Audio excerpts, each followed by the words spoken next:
let's get into the Cavs a bit here.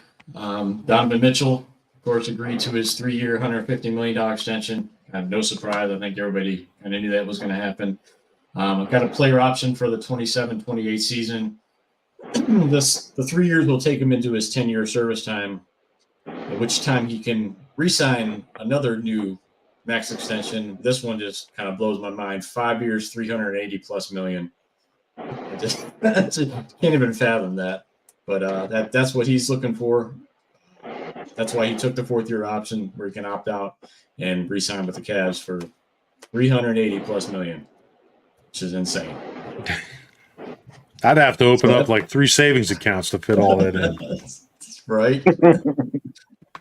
I remember when I think it wasn't John Koncak, but I feel like it was a player for the Hawks got the first $4 million or $3 million contract, and everybody's like, "Oh my God!" And now you're right. That was him. He wasn't Koncak. Okay. Oh yeah. Now and that Hawks team had a lot of talent too. Yeah, but now $3 million is like that's nothing. Like that's 15th man on the bench money right there. That's more than Ty Jerome makes. Ty Jerome at $2.5 million. Yeah, he's back this year. That was my mistake. I thought he signed a 1-year deal. It's 2 years, so hopefully that season-ending sprained ankle is healed up for him. But missing in action. Evan Mobley's up for his max extension. Some people were concerned because he hasn't signed it yet when a couple other guys in his draft class have. Any concerns from you guys? I know it came out that he told the Cavs before the draft not to draft him, and they did anyways. So he obviously had his sights set elsewhere before the draft, but now that he's here, I think he seems to enjoy being a Cavalier. Any concern with him not signing the max yet? No. I mean, I look at it like this. He's the most valuable trade chip. So if he decides he doesn't want to come here, doesn't want to stay here, S&T, sign and trade his ass out of here. That's the way that I look at it. But I want him to stay. Was his brother in the contract? Is that part of the deal? Yeah. Well, his brother, what's it, Isaiah? He's going nowhere ever. Yeah, so that's. I guess the Cavs wanted to flex on that. They wanted to flex if Mobley said, "Hey, don't draft me," and then they go, "Let's double down with his brother." What's that? I mean, that's hilarious. I mean, I get it. You know, I mean, you're trying to make the guy as comfortable as possible. You know, young kid. You know, being in a city that he ain't never been to really before. But gosh, the Mobley thing is the key to our future as far as breaking through this strong Eastern Conference. If he can get that max and he can and become that player that we think he can be, because we do have to recognize that 22 years old, you ain't ready, right? I mean, not everybody's LeBron that can come into the league, obviously, and impact the way they did. I just feel that I am concerned with Mobley's demeanor, like how he is. Is he a vocal leader? Is that going to change? I want to, like I mentioned in a couple shows ago, I want to see the guy pissed off. You know, I want to see something where I want to see some emotion out there and some reactions, not just on the defensive end, but offensive end, just destroying people. But my concern with our franchise, it's not just Mobley. I just feel where we're at now with our roster is this roster. I'm going to compare every Cavs roster now to our championship team in 2016. The way our core four, how do any of those guys fit into the big three that we had before? LeBron is LeBron. Obviously, we don't have any number ones on here. I am not giving Donovan Mitchell a number one status as the big three like LeBron was. I see Donovan more as a number two, more like what Kyrie Irving is.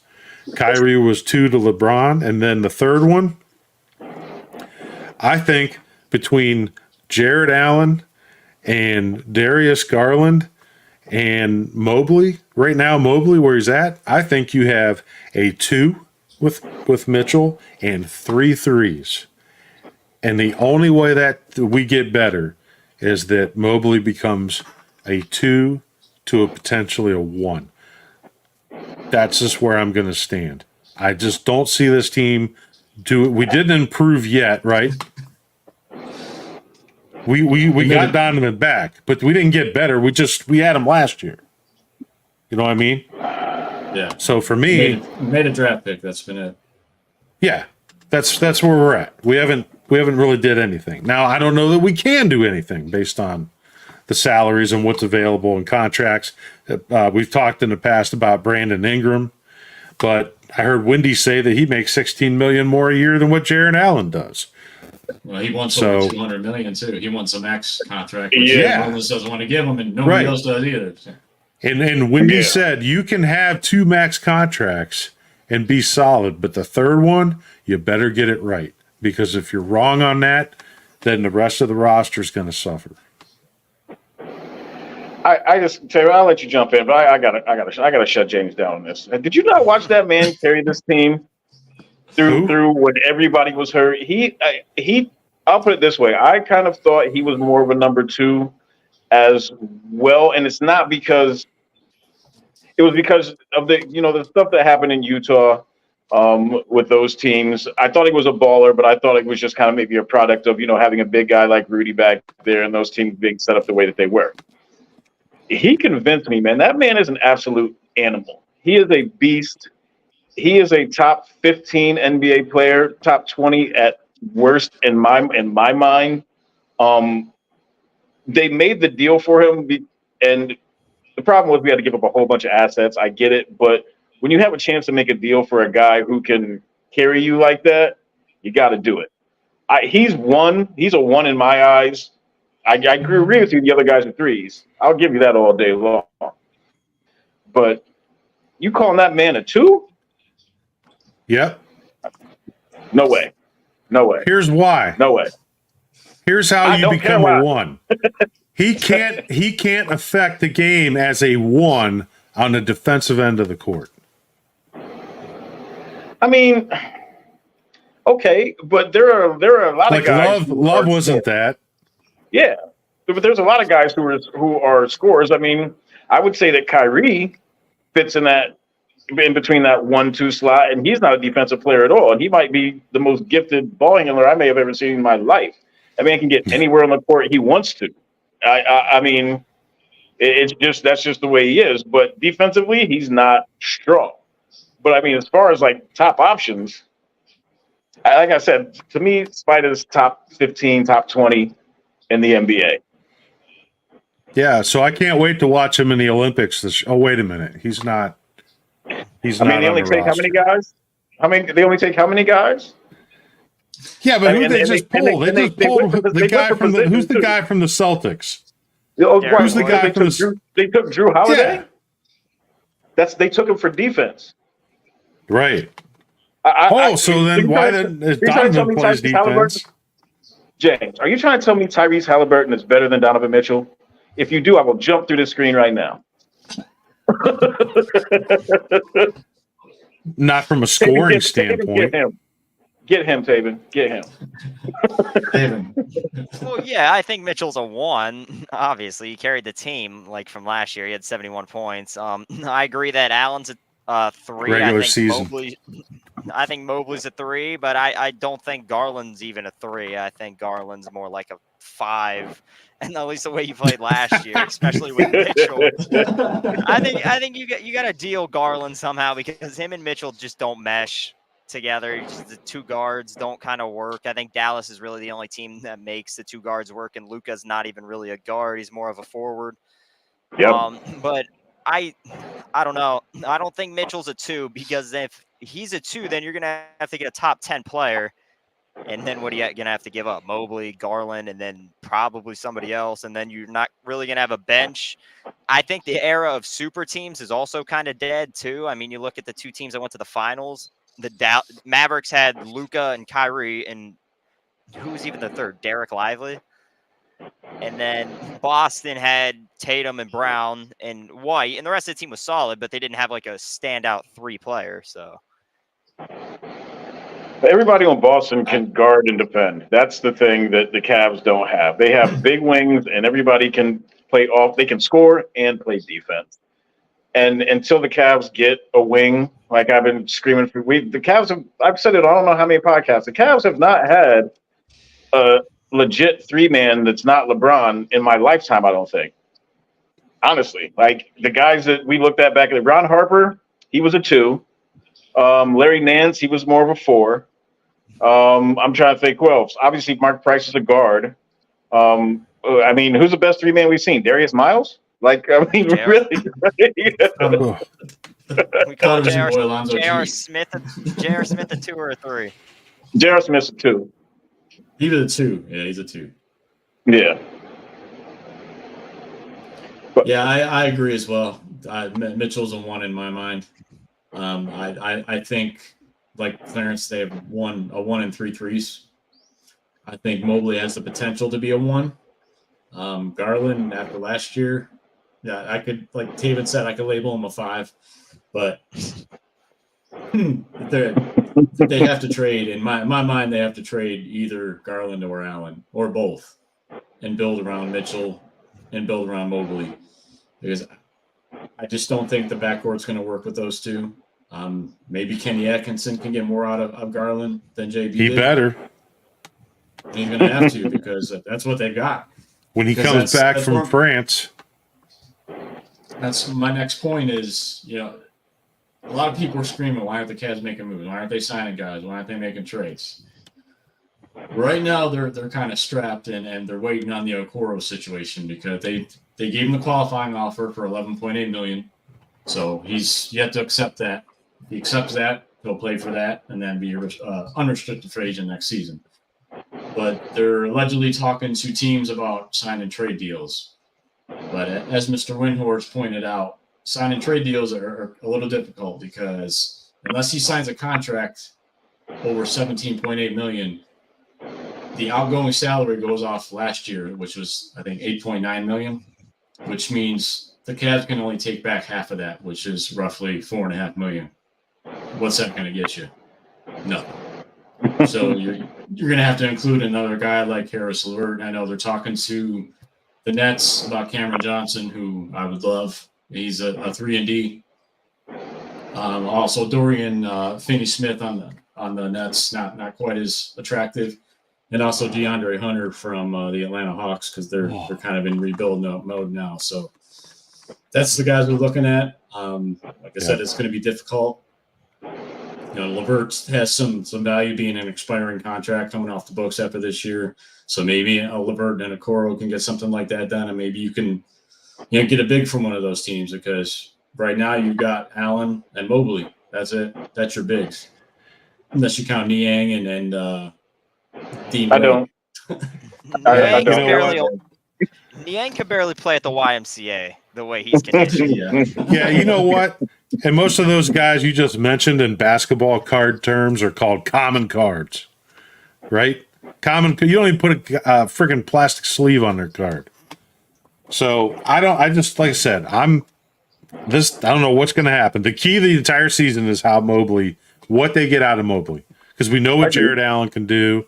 We know what Darius Garland can do when he doesn't have his face dislocated. And then we know what Mitchell can do if his knee stays healthy. That's what they're banking on, internal growth.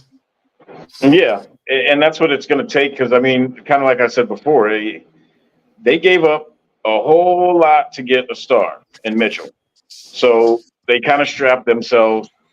And then, I kind of look back and people are like, well, what can the Cavs do? Why have they made a trade? Why haven't they done anything?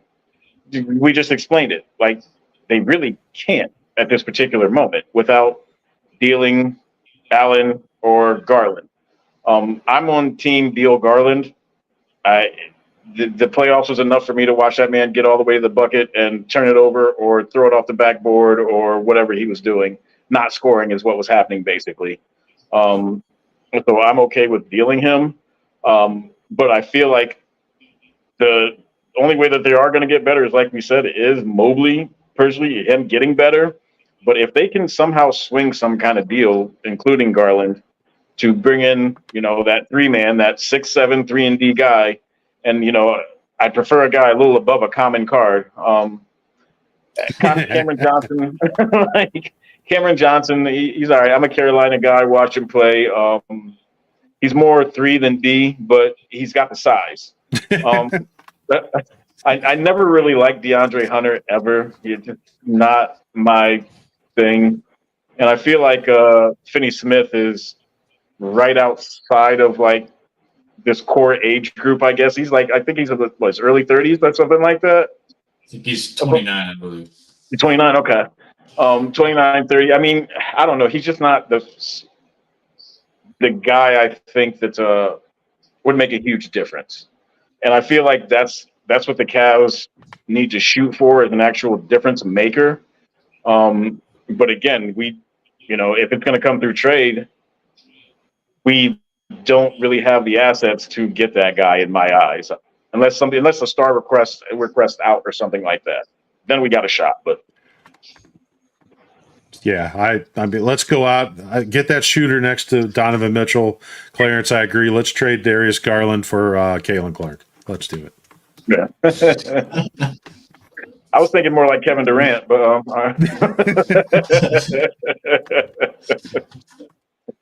There are a couple of intriguing internal options. Imani Bates, who showed a lot of promise in the G League last year and in Summer League, has put on 26 pounds, which is good to hear because he was all skin and bones. But he's been working hard this offseason, getting ready for Summer League. I'm intrigued to see how he looks. And another guy who will be his Summer League teammate, Luke Travers, who they drafted a couple years ago, the young Australian. He's a 6'7" wing. He's really been working on his outside shot. Looked good in the Summer League last year, and he's playing in some high-level leagues overseas against some pretty good competition. So I'm anxious to see how he looks in Summer League, and I know Kobe Altman mentioned that they could bring him over this year. So, and I know he's wanting to come over this year and contribute. So that's two guys to keep an eye on as well. And Jetty Osman's still a free agent. Thank goodness you said that, James. That's who we need to bring on. That's honest to God, that's my favorite player of all time. You got to bring Jetty back. He's best 3-point shooter on the market. Does he get the Sports Illustrated "I'm coming home" pick like LeBron? Or something exactly. Like that? Put his banner up on the Sherwin-Williams building. We all thought it was SETI for a while anyways, till it actually got some court time. They actually said his name on a telecast. I love Chetty. That's your 3-point shooter right there. You're number 3. I love Chetty. Chetty go get to interview him. I interviewed him when he made his D League then debut with the Cavs when I was covering the Charge at the time. I love the guy, but seen enough of him in a Cavs uniform. Chetty will go out and get you 20 one night, and he won't score 20 in the next 10 games combined or something. Exactly. Well, Karis LeVert does the same shit too. So. Yeah. Oh yeah. Karis LeVert is the new age Jeff Green. Jeff Green, the old man. He's another guy. He might pump 30 in a team one night, and then that dude will disappear for 5-6 games. LeVert's the same way. Yeah. LeVert's the same way. Can I ask you guys a question? Because this is something I looked at. With everybody asking why aren't the Cavs doing anything without kind of looking at it, are you guys okay with the job that Kobe's done? Because I hear a lot of people calling for his head and everything else. How do you guys feel about Kobe? Because I'm torn. I've liked him up until about last offseason when he got Strus and Yang. I thought were pretty bad signings, but like the Mitchell deal was great. And then I think it's just progressively gotten worse. You haven't signed anybody over the last 2 years. You haven't made a really big trade besides the LeVert trade. I mean, I think they had to watch what they were doing because of what's Mitchell? Is he going to sign? Is he not?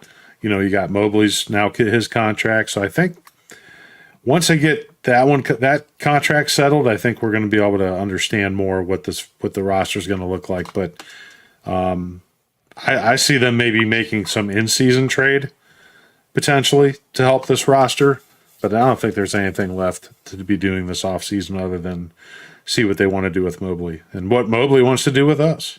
So I don't know. I like Kobe. I think he's did a pretty good job. I think we've found some guys that we've seen worse bench players in our time, anyways. So I don't know. Dean Wade working on his game last year and actually making threes. I guess that's your player development, but you're also bringing in Atkinson for player development. I mean, it's nice to have Wade get better, but we really want Mobley to be better and get more touches. So, I think it's key. I'm not red hot on this hire for coach. I'm not. I really think that this is going to be a big year, whether or not they can stay up in the top 4. Because I just don't see them sticking in the top 4 unless there's some injuries that happen above them, like last year with Giannis and Embiid. I still see us as like a 5 or 6 in the East right now. I mean, I'd love to see them play Merrill more too. Oops, sorry, go ahead. Yeah, I think. Well, Atkinson's a run and gun, shoot the 3 offense, so I think Merrill is going to see a lot more time. I think JB was reluctant to play him a lot of times for whatever reason when they needed scoring out there, and why isn't he out there? Are you going to say something? Yeah. Well, those are the guys that I feel like he's found. Like, I feel like I kind of agree with Taven. Like, the last offseason was terrible. I was like, I wasn't a fan of Bruce. I sure as hell wasn't a fan of Niang. But I feel like between that offseason and the Kyrie trade, which at that moment I wanted his ass the hell up out of here, he's done okay. Like, the Kyrie trade, I was pissed. I'm like, you're trading Kyrie Irving for a 5'7" guard with a bad hip, Jay Crowder, and a draft pick, and then I think Ante Zizic, I think it is. Yeah, like, that was a return for Kyrie. I thought that was terrible, but I mean, if you look at his moves, that sliding in and grabbing Jared Allen, awesome. The Cavs have kind of gotten screwed in the draft over but probably from 18 when we thought the Nets pick was going to be bad up until the Mobley pick, because the Cavs were top 3 worst records and we're picking 5th, missing out on guys like Zion and Ja and Barrett and Luka and Trae Young and those guys, just because of bad draft luck. But I kind of thought he was doing okay. Like I said, I think he had 2 bad off seasons or 2 bad moves, the Kyrie trade and the Niang/Strus signings this offseason. But I feel like everything in between there was almost like that was the best he could kind of do. So I'm kind of torn on, if he's bad or not. But I kind of feel like you guys were saying, with Atkinson coming in, if he's going to do the run and gun, maybe that could, add a new facet to this team and open up some things for some people. I think he's done a pretty good job. I mean, the Mitchell deal was, superstars don't grow on trees. Superstars typically don't come to Cleveland. So you bring one in here and then you're able now to re-sign them for another 3+ years. So, I think that was a great job there. I think the Niang and Strus, I can live with Strus, Niang, not so much.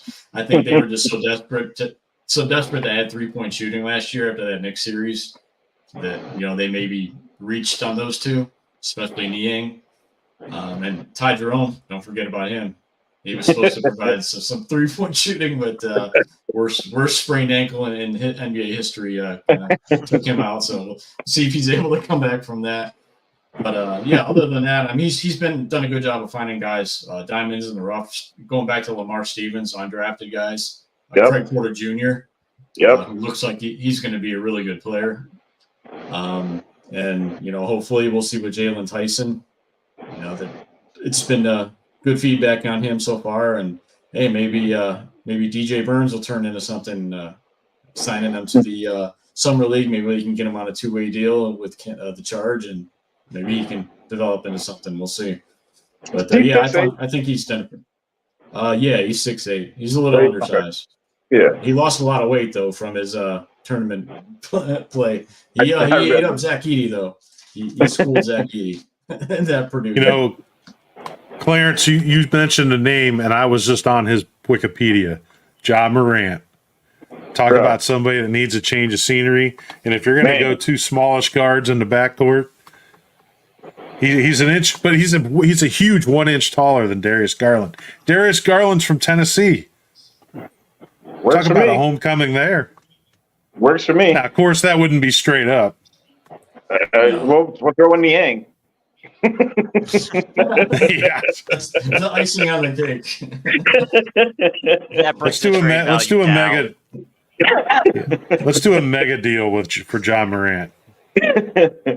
He was my favorite player coming out that year. I liked him more than Zion. I did. A Morant Mitchell backcourt would be pretty damn scary. Explosive. We would need that against the Knicks. Yes, we would. Knicks are going to be a problem. They've built that team around a bunch of, guards and wings now who can, they're two-way players for the most part. So they're going to be tough. And the Cavs, that's what they're missing right now, man. They need a three. They need a three-man. Io's a two. I don't care what nobody tells me. He's 6'5", great defender, but he's a two. They need a 6'7", 6'8" guy who can score, but most importantly, on top of that, play defense. They've got to play defense. Yeah, we'll see. I know they're, like I said, they're trying to do some sign and trades with Okoro. Not bringing in any big names, but maybe a Cam Johnson can fit in well and with an Atkinson run team, and with this lineup. So we'll see. But hopefully they get something done here pretty soon. I know there's not many free agents left. I know they got a little bit of money to spend, but they need to add a big as well. I don't think they're going to bring back Tristan Thompson or Jones, so we'll see.